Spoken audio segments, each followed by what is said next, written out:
একের পর এক হামলা চালিয়ে পরিকল্পিতভাবেই কি সিরিয়াকে পঙ্গু করে দিচ্ছে ইসরায়েল, নাকি ইতিহাসের পুনরাবৃত্তি করতেই সাজানো হচ্ছে কোনো নাটক?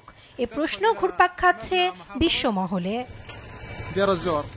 আসাদ সরকারের পতনের কয়েক ঘন্টা না যেতেই সিরিয়ায় একের পর এক নজিরবিহীন হামলা চালিয়ে যাচ্ছে ইসরায়েল বাহিনী, যা গত কয়েক দশকের মধ্যে এবারই প্রথম।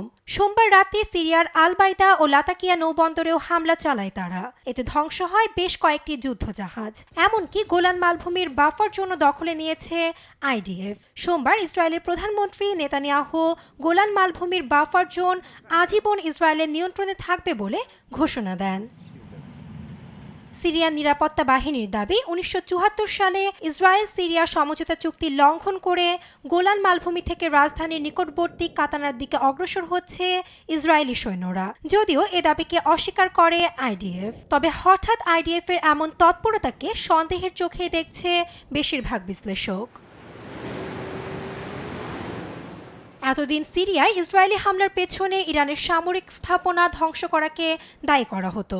তবে ইরান বরাবরই বলে এসেছে সিরিয়াতে তাদের কোনো সামরিক শক্তি নেই। আর সাম্প্রতিক এ হামলার পেছনে আসাদ সরকারের সামরিক স্থাপনা নিশ্চিহ্ন করে দেওয়াকে মূল লক্ষ্য দেখিয়ে ন্যায্যতা পেতে চাইছে ইসরায়েল। তবে আদৌ কি এটি একমাত্র লক্ষ্য, নাকি এর আড়ালে নতুন কোনো ষড়যন্ত্রের বীজ বুনছে ইসরায়েল?